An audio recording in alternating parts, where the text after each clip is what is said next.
day, as the days roll on, bridesmaids' garb we gaily don, sure that a maid so fairly famed can't long remain unclaimed. Hour by hour and day by day, several months have passed away. Though she's the fairest flower that bloom, no one has married Rose. Rose all glowing with virgin blushes, say, is anybody going to marry you today? Hour by hour and day by day, months have passed away. Fair is Rose as bright May Day, soft is Rose as warm as wind, sweet is Rose as new moon end. Rose is queen of maidenkind. Rose all glowing with virgin blushes, say, is anybody going to marry you today? Fair is Rose, soft is Rose, Rose is the queen of maidenkind. Oh, you sing well, but vainly. For Rose is still heart-free and looks but coldly upon her many suitors. Every young man in the village is in love with her, but they are appalled by her beauty and confidence. They won't declare themselves, so until she makes her own choice, there's no chance for anybody else. This is the only village in the world that possesses an endowed corps of professional bridesmaids who are on duty every day from 10 to 4. But it has been 6 months since our services were required. The funds by which we exist are practically exhausted. We shall be disendowed. And that shall be the end of it. Dame Hannah, you're a nice old person. You could marry if you liked. Nay, that may never be, for I am pledged. To whom? To an eternal maidenhood. Many years ago I was betrothed to a godlike youth who was one of the bad baronets of Ruddigore, and is now the uncle of the man who now bears that title. As a son of that accursed race, he was no husband for an honest girl like me, so, madly as I loved him, I left him. Then and there, he died, and I never saw him again. But why should you not marry a bad baronet of Ruddigore? All baronets are bad. But was he worse than others? He was accursed! But who cursed him? The curse is on all his line, and has been ever since the time of Sir Rupert, the first baronet who ruthlessly persecuted witches.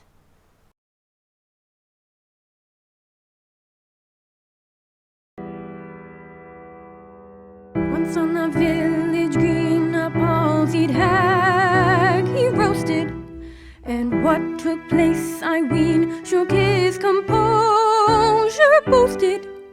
For as the torture grim seized on each withered limb, the writhing dame, mid fire and flame, yelled forth this curse on him.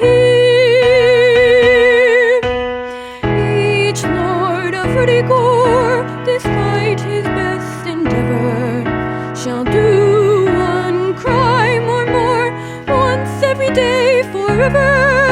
This doom he can defy, however he may try. For should he stay his hand that day, in torture he shall die.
charity? As is thy wont. A few gifts, dear aunt, for deserving villagers. Some peppermint rock for old Gaffer Gatterby, a set of false teeth for pretty little Ruth Rowbottom, and a pound of snuff for the orphan girl on the hill. Oh, Rose, so much goodness would help to make some gallant youth happy for life. Is there no one in this village that you could love? If so, I would not know how I could tell him. Nay, dear one, where true love lies, there is little need of prim formality. This book has been, through life, my guide and monitor. With it, I test everyone. The man who bites his bread or eats peas with a knife is a lost creature, and those who have not acquired the proper way of entering and exiting a room are the object of pitying horror. Dear aunt, there are those in this village who bite their nails, and nearly all are wont to use their pocket combs in public places. In truth, I could go on, but I have said enough. What about young Robin? He combines the manners of a Marquis with the morals of a Methodist. Could you love him? Even if I could, how could I tell him? He is shy and never speaks.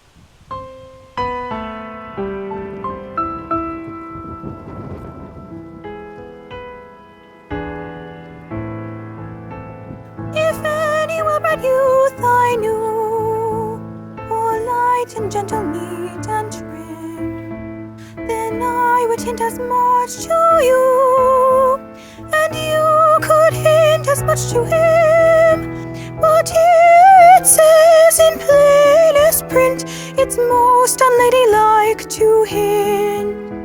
You may not hint, you must not hint. It says you mustn't hint in print. Oh,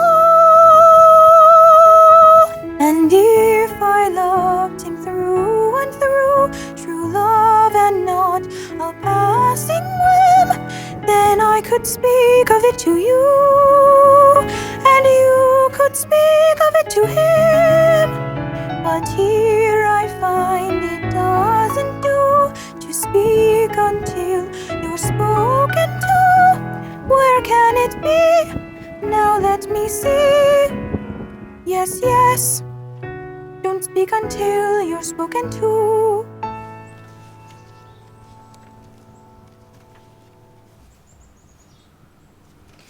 Poor aunt. Little did the good soul think when she breathed the hallowed name of Robin that he would do even as well as another. But, like all the youths in this village, he is unduly bashful in my presence, and it is hard to bring him to the point. But soft! He is here! Robin! Good day, Master Robin. Good day, Mistress Rose. I beg your pardon, beg pardon, You were about to say? I would like to ask you. Yes? It is about a friend. In truth, I have a friend myself. Indeed? I mean, of course. And I would ask you... About? About? Let us consult one another. I have a friend who loves someone, but they're modest and timid. I have a friend who is practically perfect and loves someone, but they can't tell the sad, sad truth. What do you think they should do? If I were your friend, I would tell them to let their feelings be known. Be bold and meet issue face to face. I'll tell my friend what they ought to do. I'm sure that is the best in the end.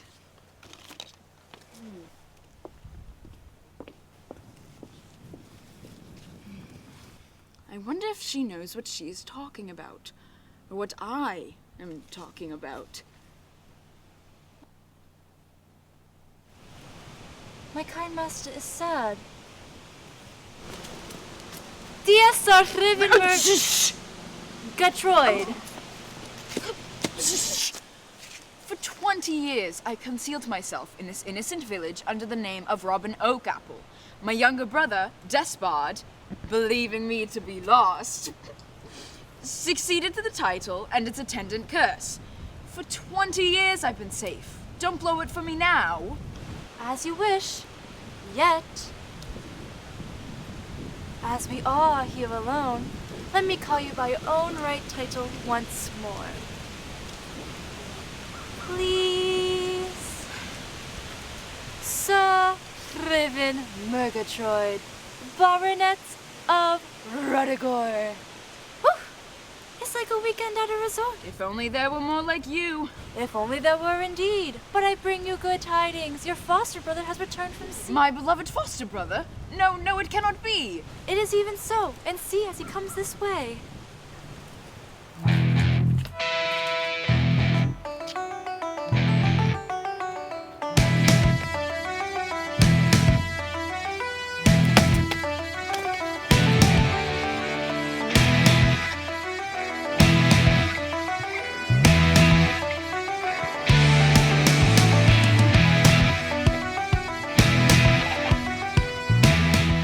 Richard! Robin! Welcome home again after 10 long years at sea. Lord love you, Rob. But vast heathen, messmate. What's brought you all a cockbill? Alas, Dick, I love Rose Maybud, and love in vain. You? Love in vain? Come, that's no good. One as fit and fine as you. True. Yes, I know well enough that few are better calculated to win another's heart than I, but I'm timid, Dick. Shy, nervous, modest, retiring, diffident, and I cannot tell her. Right. Well, let your heart be your compass, and with a clear conscience you'll sail 10 knots on a bow line, clear of shoals, rocks, and quicksands.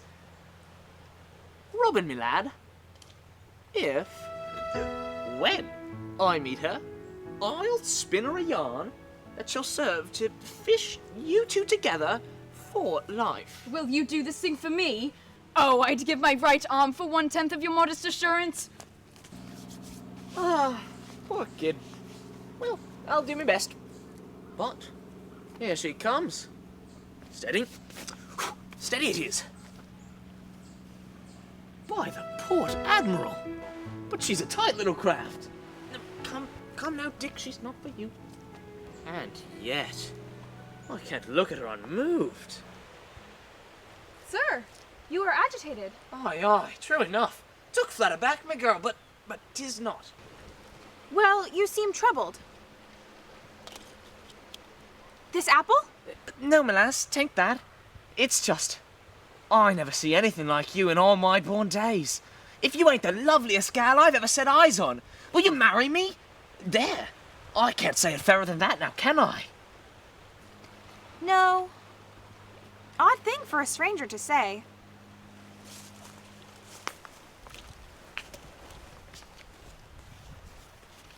Yes. Always speak the truth.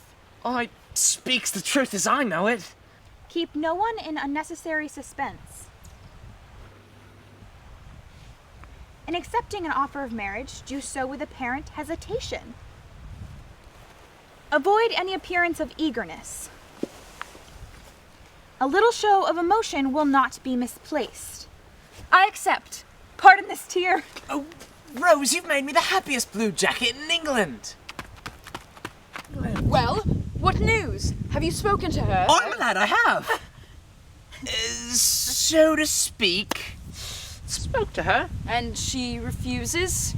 Why, no, I can't truly say that she does. Then she accepts. Hail the bridegroom, hail the bride. You see, it's like this. She accepts, but it's me. You?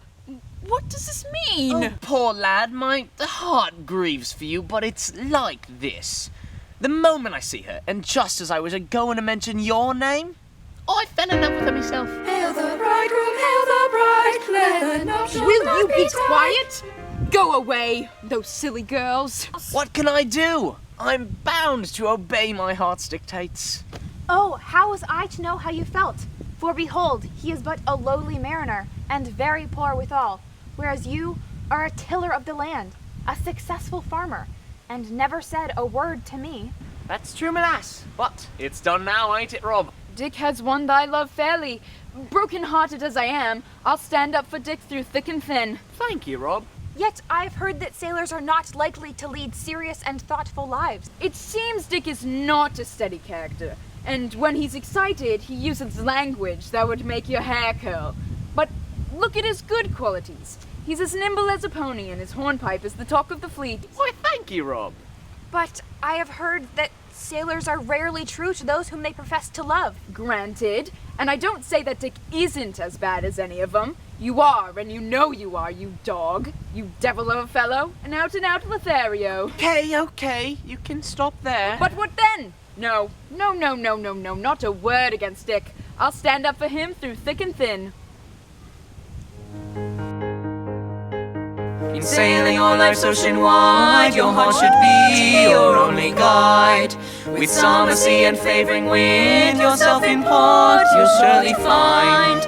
My heart says you've a prosperous lot, with acres wide. You mean to settle all you've got upon your bride. It don't pretend to shape my acts by word or sign. It merely states these simple facts. This heart of mine, this heart of mine. My heart says to this maiden strike. She's captured you, she's just the kind of girl you like. You know you do. If other men her heart should gain, I shall resign. That's what it says to me quite plain. This heart of mine, this heart of mine. 10 minutes since my heart said white, it now says black. It then said left, it now says right. Heart soft and tack, I must obey its latest strain. You tell me so, but should it change its mind again, I'll let you know, I'll let you know. In sailing all life's ocean wide, no doubt the heart should be your guide. But it is awkward when you find a heart that does not know its mind. A heart that does not know its mind. A heart that does not know its mind. A heart that does not know its mind.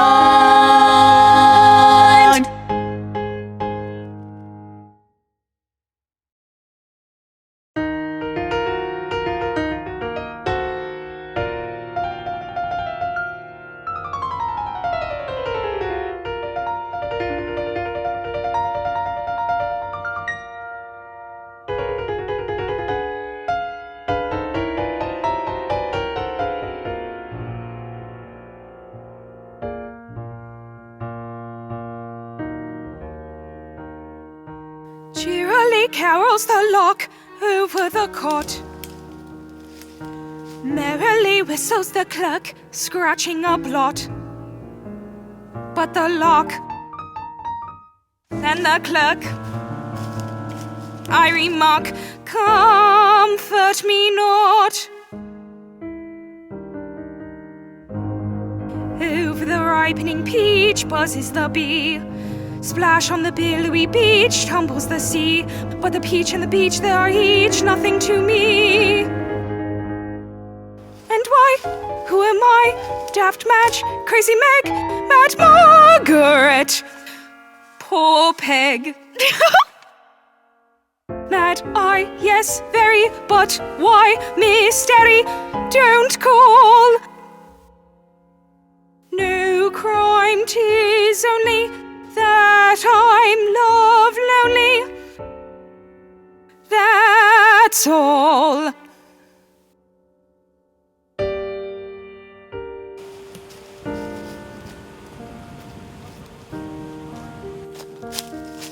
To a garden full of posies cometh one to gather flowers, and he wanders through its bowers, toying with the wanton roses.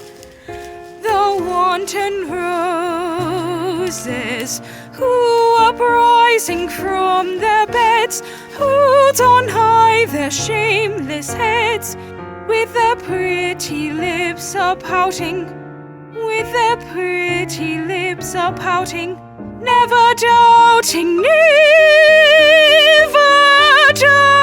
for he gathered for his posies only roses, only roses.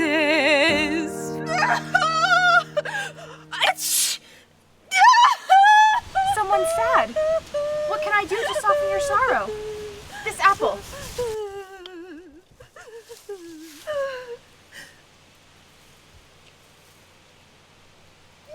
No! me? Are you mad? No. That is, I think not. That is well. Then you don't love Sir Despard Murgatroyd.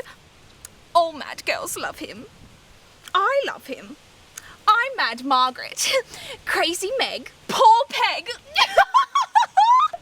You love the bad Baronet of Ruddigore? You pity me? Then be my mother. The squirrel had a mother once, but she drank and the squirrel fled. Hush. Listen, I've come to pinch her. Mercy, whom? You mean who? No, it is the accusative after the verb. True.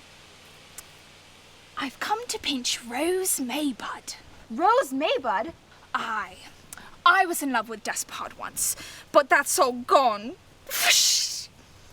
He gave me a side-eye glance, thus, and made me his. He will give her a side-eye glance, and make her his. But it shall not be, for I'll stamp on her. Stamp on her! Stamp on her! Stamp on her! But behold, I am Rose Maybud, and I would not want to be stamped. You are Rose Maybud. Yes, that's me. Strange. They told me she was beautiful. And he loves you. Not to worry, I am pledged to another, and we are to be married this very day. Swear to that. But hush, see, he comes, Sir Despard. Hide, hide, he is mad, quite mad. What makes you think that? He sings in public. Hush!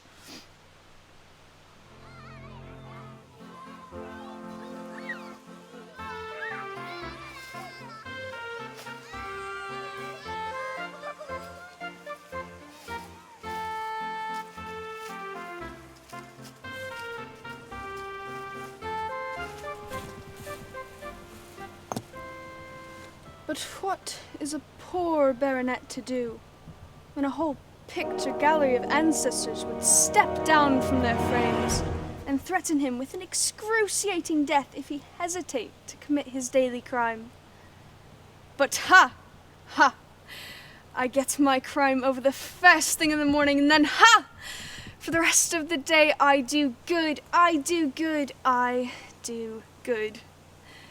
Yesterday I robbed a bank, and then endowed the Humane Society.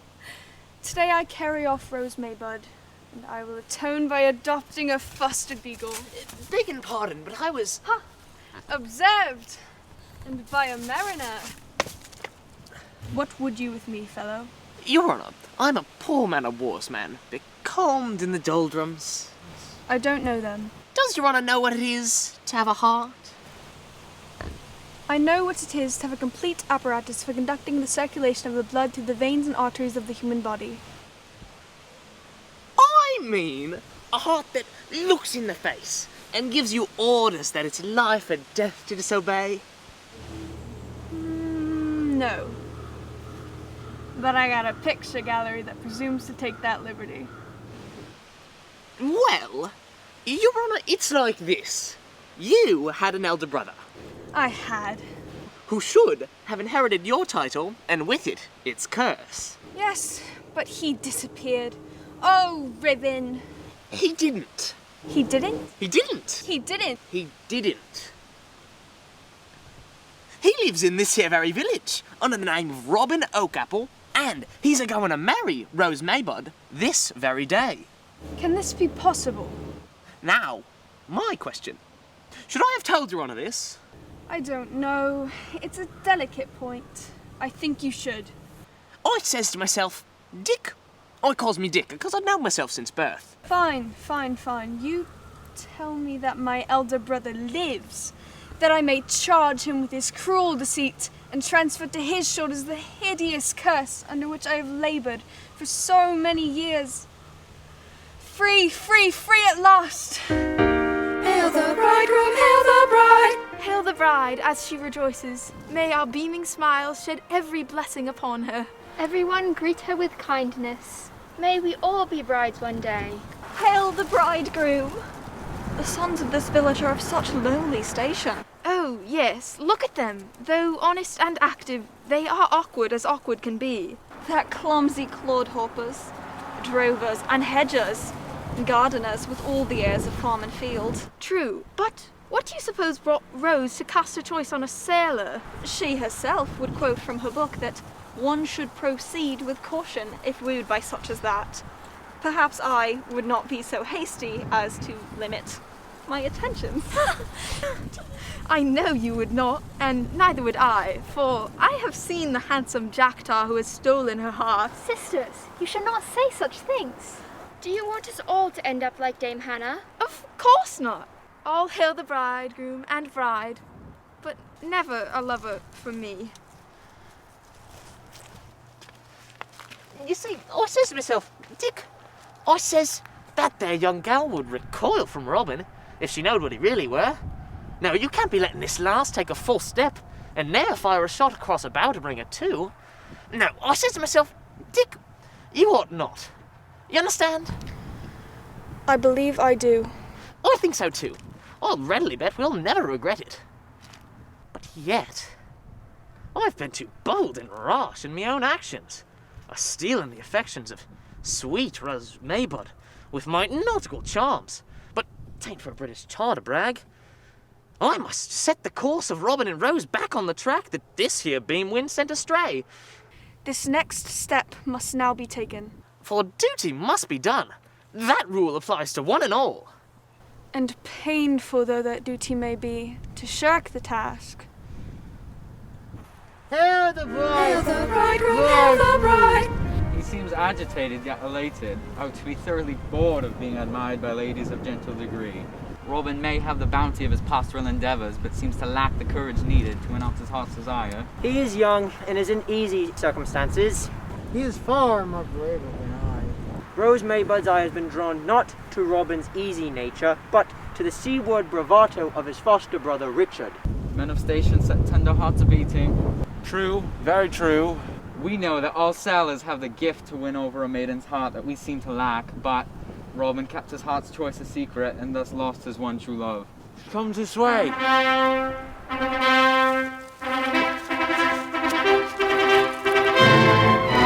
Welcome to one and all. Lovers choose a wedding day.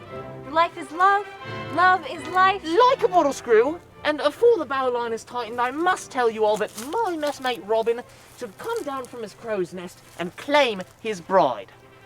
The cut of his jib has kept him in the shadows, but I now cast him ashore to stand where I now stand. I says to myself, Dick, I calls me Dick. Life is love. Leaves in autumn fade and fall. Hold, bride and bridegroom, before you wed. I once was a nice-looking youth, but like stone from strong catapult. When my brother disappeared, I was cursed and thrust into a life to be fully employed in crime. Observe the unpleasant result. How your expression gets warped and destroyed. And why am I guiltily mad? It's the workings of conscience, of course. But now, the truth may come forth. I claim young Robin as my long-lost brother. Oh, wonder. His rightful title I have these years endured. Oh, wonder. I declare him Sir Rivin Murgatroyd, the bad baronet of Ruddigore. Oh, wonder. Deny this falsehood, Robin, as you should. Pure and blameless as you may be, I cannot deny this unpleasant truth. Who is the wretch that betrayed you? Let him stand forth. 'Twas I said to myself, Dick. I calls me Dick because I'd known myself since birth. Withhold your wrath. My conscience made me do it. I longed to hear you woo me, but your reticence was your undoing. You had my heart, briefly, 'twas quickly won, but now we part. Your face I now shun. Farewell. Resigned and steadfast, I will wed you. Excuse me, I'm a virtuous person now. That's why I wed you. So it is to Margaret I must pledge my vow. Have I misread you? But... I once feigned dislike. Now that I've reformed, it is you I adore. Oh, joy! With newly kindled rapture, I stand before you. Robin, of your love I am once more bereft. So, Richard, it would seem you are the only one that's left.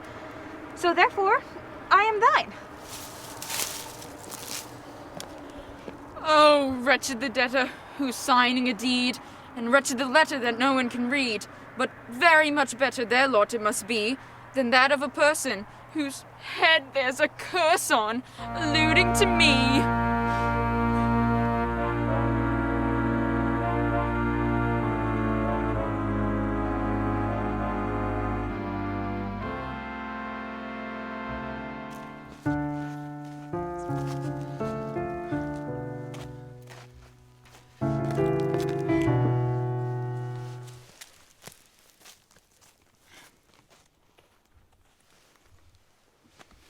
This is a painful state of things. Painful indeed. Being the confidential advisor to the greatest villain unhung, what crime do you propose to commit today? How should I know? It's your duty to suggest something. Sir, I loathe the life you are leading, but I must obey. Richard is here with the pretty Rose Maybud to ask your consent for their marriage. Poison their beer? No, not that. I know I'm bad, but I'm not as bad as all that. Well, there you are. It is no use my making suggestions if you do not adopt them. How would it be if were I to lure him here, and then by making hideous faces at him, curdle the blood in his arteries and freeze the very marrow in his bones? It would simply be rude. Maybe funny, but nothing more. Shh, shh, shh. They come.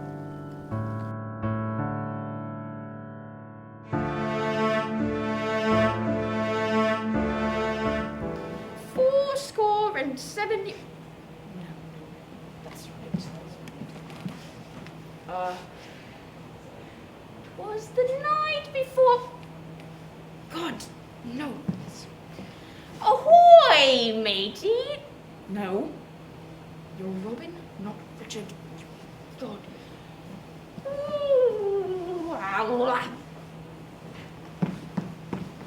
Boo! Come along, Rose, it must be this way.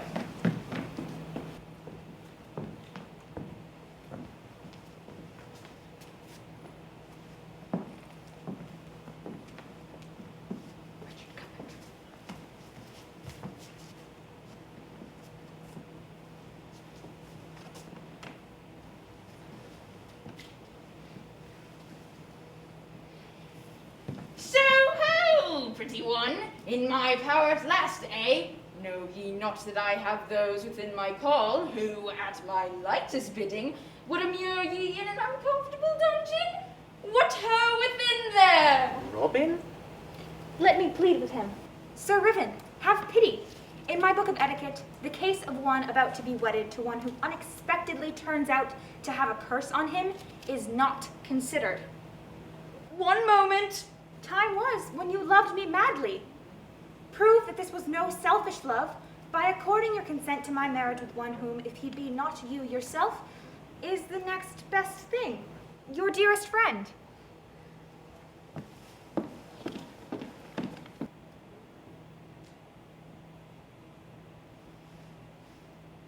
She left.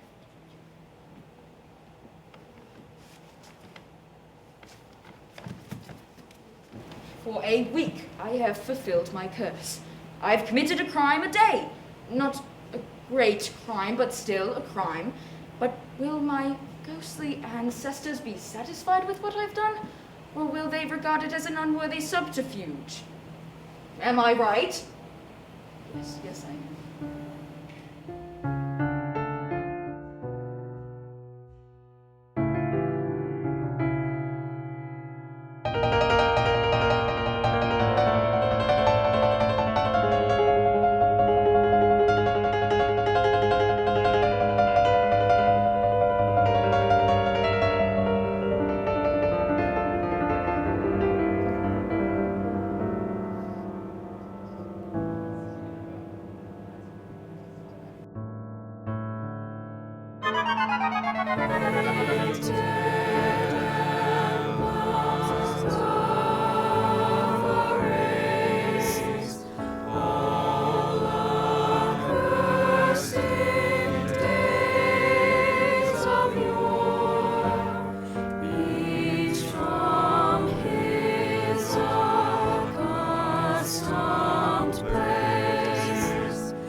Weemer, blockhead, sluggard, dullard, dreamer, shirker, shuffer, crawler, creeper, sniffler, snuffler, whaler, weeper, earthworm, maggot, tadpole, weevil, set upon thy course of evil, lest the king of spectre land set his grisly hand.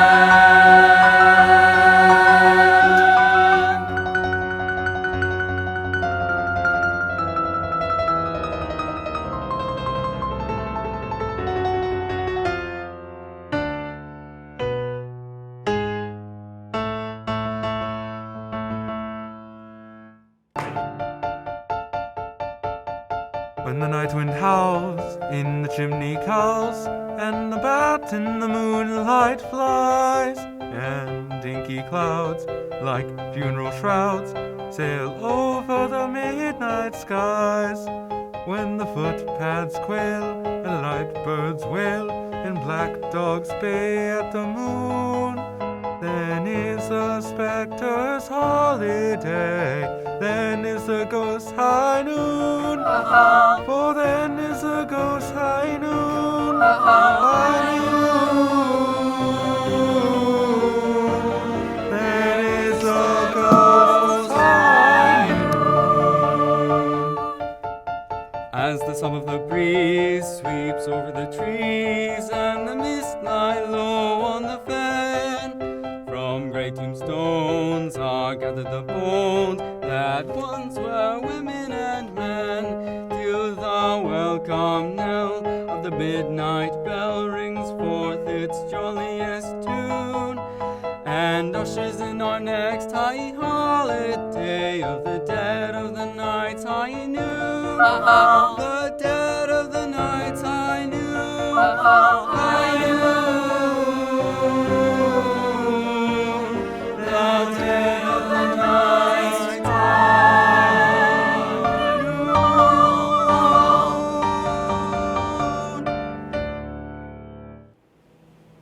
I recognize you now. I am the spectre of your uncle, the late Sir Roderick Murgatroyd. You are the picture that hangs right here in the gallery. In a bad light. Are you considered a good likeness? Pretty well. And may I ask why you have left your frame? It is our duty to see that our successors commit their daily crime in a conscientious and workmanlike fashion, and to remind you that you are evading the conditions under which you are permitted to exist. Really, I've only been a bad baronet a week, and I've committed a crime punctually every day. Let us inquire into this. Monday? Monday was a bank holiday. True. Tuesday? Tuesday, I made a false income tax return. That's nothing. Nothing at all. Everybody does that. It's expected of you. Wednesday? Wednesday, I forged a will. Whose will? My own. My good sir, you can't forge your own will. If a man can't forge his own will, whose will can he forge? There's something in that. Yes, that seems reasonable. At first sight it does. Fallacy somewhere, I fancy. On Thursday, I shot a fox. Hear, hear. Pass the fox, I think. Yes, pass the fox. Friday? On Friday, I forged a check. On Saturday, I disinherited my only son. But you haven't got a son. No, not yet. I disinherited him in advance to save time. These arguments sound very well, but I can't help thinking that in a logical argument they wouldn't hold water. Unless you undertake to, suppose we say, carry off a lady? No. Oh, you're never satisfied. Yes, unless you undertake to carry off a lady at once. I don't care what lady, any lady, choose your lady. Then you shall perish in inconceivable agonies. Carry off a lady? Certainly not on any account. No, I'm not that kind of baronet. If that's all you've got to say, you'd better go back to your frames. Very well. Let the agonies commence. Oh, stop it, I can't stand it. Painful, isn't it? Oh, stop it, I want to speak. better? Oh, yes, better now. Well, do you consent? But it's such an ungentlemanly thing to do. As you please, carry on. Oh!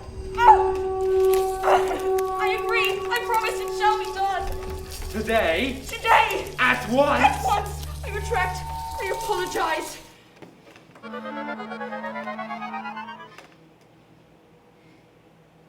Oh, I had no idea it was going to be anything like that.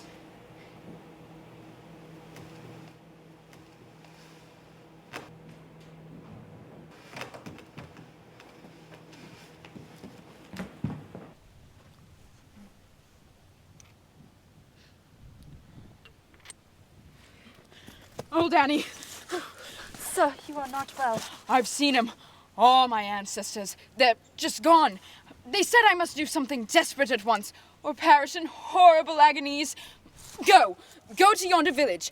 Carry off a maiden. Any maiden. I don't care which. Go now!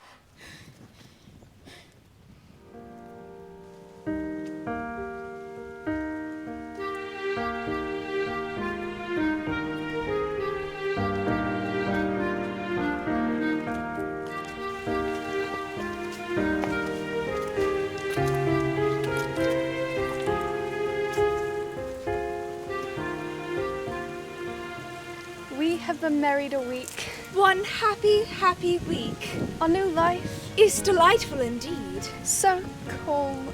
So unimpassioned. All this I owe to you. See, my hair is combed, my face is washed, my boots fit. Margaret, restrain yourself.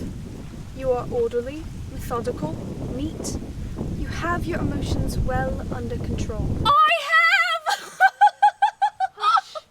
This is not well. This is calculated to provoke remark. Be composed, I beg. You are mad with poor little Mad Margaret. No, not angry. But you should learn to eschew melodrama. How strange! But... Now. But... Yes, I know, dear. It won't happen again. I sometimes think that if we could hit upon some word for you to use that might help me whenever I'm about to relapse, some word that teems with hidden meaning, like Basingstoke, it might recall me to my saner self. For after all, I am only Mad Margaret.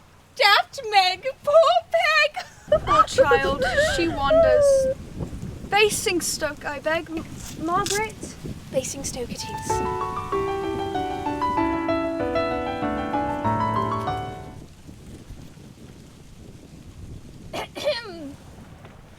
This visit is unexpected. Shall I fly at him? Shall I tear him limb from limb? Shall I rend him asunder? Say but the word and... Basingstoke. Basingstoke it is. My brother, we have come to urge you to abandon the evil courses and become pure and blameless. But I've done no wrong yet. No wrong? He has done no wrong. Did you hear that? Basingstoke. Basingstoke it is. My brother, you forget that you have been, in the eye of the law, a bad baronet of Ruddigore for 10 years, and you are therefore responsible for all the misdeeds committed by me. I see. I never thought of that. Was I very bad? Awful, wasn't he? Oh? For 10 years you trifled with this poor child's affections, raised her hopes on high only to trample them in the dust when they're at the very zenith of their fullness. Don't cry, my love. Basingstoke, you know. What a scoundrel I must have been. There, my dear. Don't cry. It's all right now. Birmingham. You know, Birmingham? It's Basingstoke! Of course it is Basingstoke. Then make it so! I will defy my ancestors. I will refuse to obey their behests. Thus, by courting death, to some degree for the infamy of my career. I knew it! God bless you! Basingstoke. Basingstoke it is.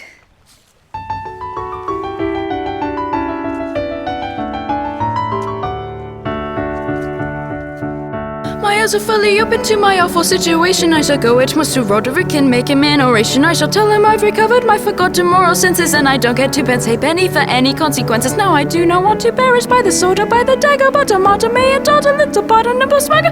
A word or 2 of compliment my vanity would flatter, but I've got to die tomorrow, so it really doesn't matter. So it really doesn't matter, So it really doesn't matter. So it really doesn't matter. So it really doesn't matter. So it really doesn't matter. So it really doesn't matter. So it really doesn't matter. Papa, I'm not a little mad and generally silly. I should give you my advice upon the subject willy-nilly. I should show you in a moment how to grapple with the question, and you'd really be astonished at the force of my suggestion. Subject, I shall write you a most valuable letter full of excellent suggestions when I feel a little better, but at present I'm afraid I am as mad as any hatter. Keep them to myself, for my opinion doesn't matter. Her opinion doesn't matter. Her opinion doesn't matter. Her opinion doesn't matter. Her opinion doesn't matter. Her opinion doesn't matter. Her opinion doesn't matter. My opinion doesn't matter. If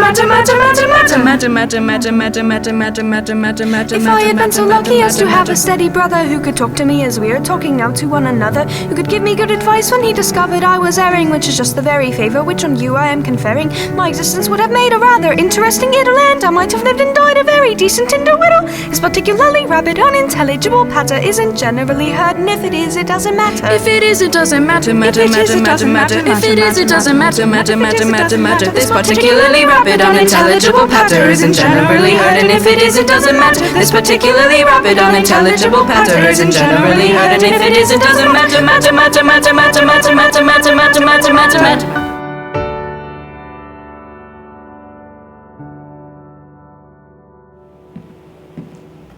A message. It must be from old Annie. The deed is done. What deed? She is here, alone, unprotected. I carried her off. The maiden fought like a tiger cat. I'm all but lame from the bite on my leg. You mean she bit ya? I retired to my quarters. I remain your ever faithful servant, old Annie. P.S. She's in the hall.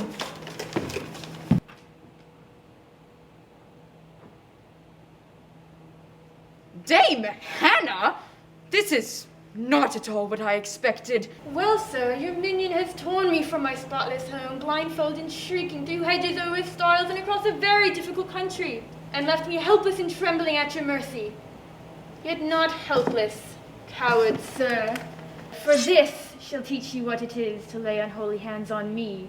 Madam, I am extremely sorry for this. It is not at all what I intended. Bah, I'm not to be tricked by smooth words, hypocrite. Who dares to lay unholy hands on old Stephen Trusty's daughter?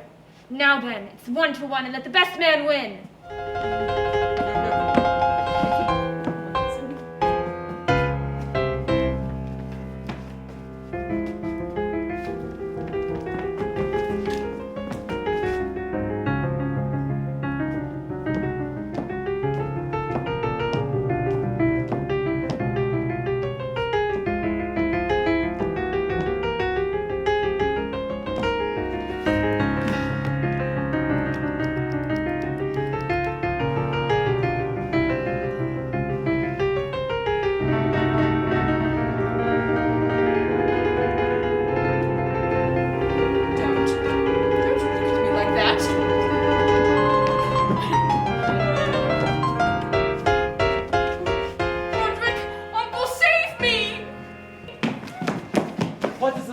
Have you carried her off? I have. She's right there.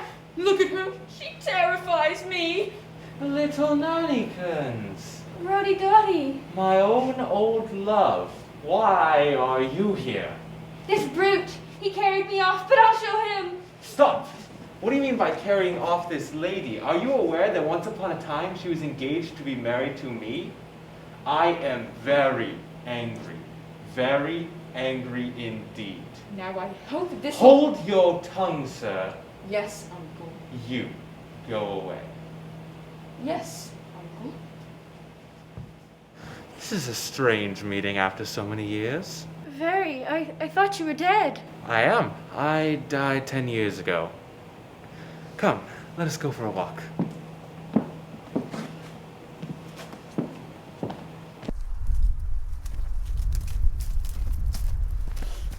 It made me dreadfully unhappy to hear of all your goings-on, you bad, bad boy. Stop a bit, both of you. This intrusion is unmannerly. I'm surprised at you. I can't stop to apologize. An idea has just occurred to me. A baronet of Ruddigore can only die through refusing to commit his daily crime. It would seem so. Therefore, to refuse to commit a daily crime is tantamount to suicide. No doubt. But suicide is itself a crime.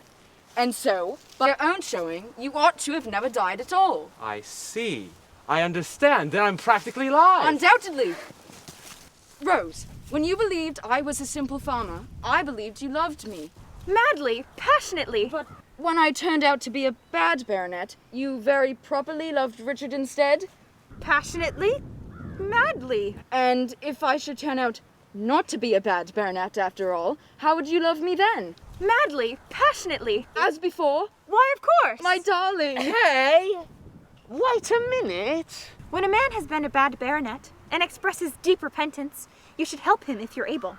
It says so in my book of etiquette. If you would just cast your eye in my direction.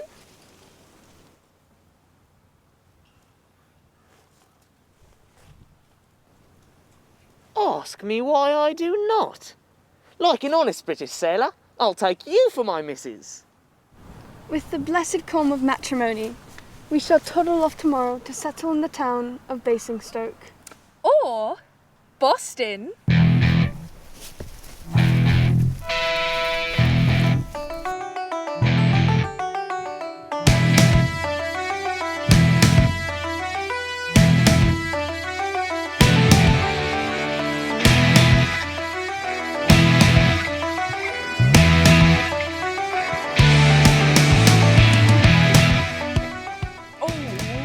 I didn't know we were starting. I'm sorry.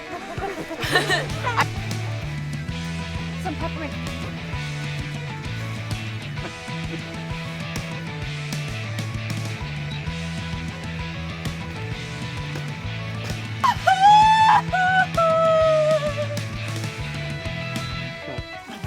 Gallery that presumes to take the same liberty. I added Manners of a Methodist. But darn it, nope, Methodist is second. No, okay. That's the line that I have the most.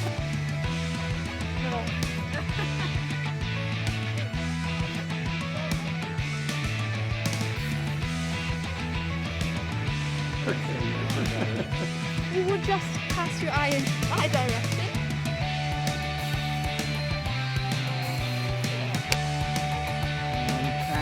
This is the only village in the world that possesses an infant. And that shall be the end of it. But who cast him?